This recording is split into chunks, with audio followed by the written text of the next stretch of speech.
Hello everyone, it's Shane Kanto, your Wasteland reviewer, and I'm here to review The Comeback Trail. And this is from writer-director George Gallo.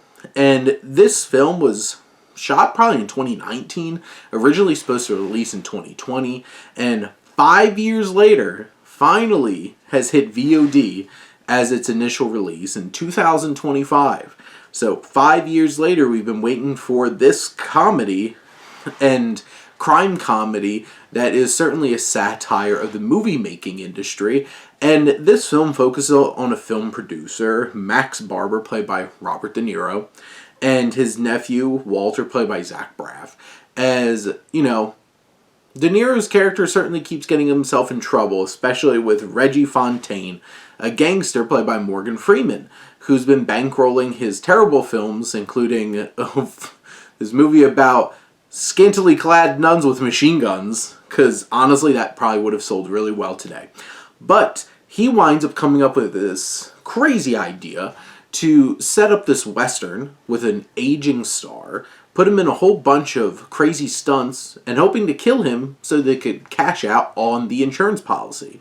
And you have Tommy Lee Jones playing Duke Montana, this aged, retired Western star, and you have the likes of Emile Hirsch, who plays scummy studio executive, and Cheryl Lee Ralph, who plays Tommy Lee Jones's ex-lover, and you have all these moving pieces in this film, and I think Gallo's direction is serviceable.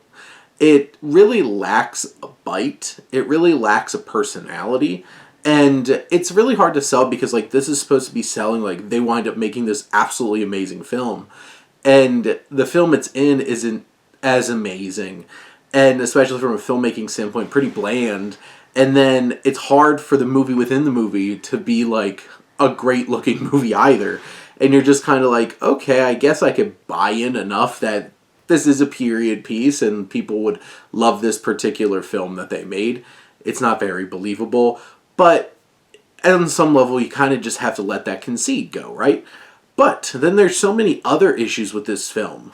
Case in point, Max, who is irredeemable. The stuff that he does and what he gets away with by the end is just absolutely ridiculous, and it's hard to buy into and hard to connect with his character. Robert De Niro does give a fun performance, and he has some big shouty moments, stuff like that, but like this character is so annoyingly one-dimensional and cyclical in his behavior that it's really hard to get invested in this character. And by the end, he really doesn't get you in.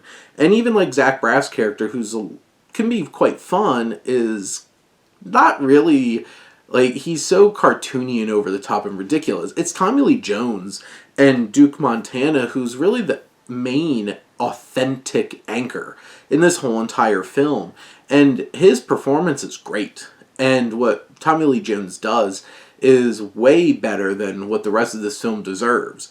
Morgan Freeman's certainly having some fun too, but like, he's just like this gangster character, and most of these characters don't have a whole lot of depth.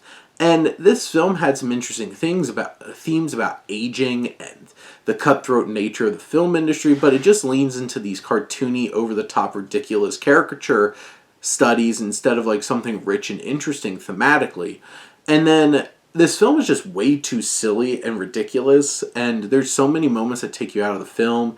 Like, he's desperately trying to like kill Duke Montana, but Max winds up getting hit with all of these different kinds of things.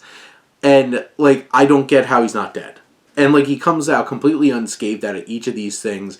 And it's so ridiculous and over the top that it's hard to really, like, buy into this story in that way.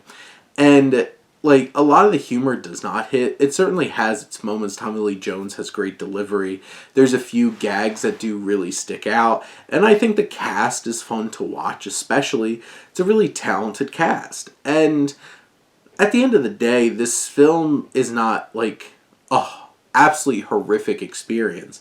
It's just a really disappointing one with all the talent involved and the concept.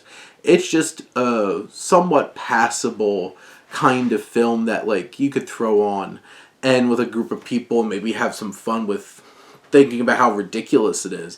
But at the end of the day, it just tries way too hard to to feel authentic and meaningful in what it's trying to do. But those are my thoughts on The Comeback Trail. Let me know what you think, and let's talk some movies. But thank you as always for tuning in and supporting your Wasteland Reviewer.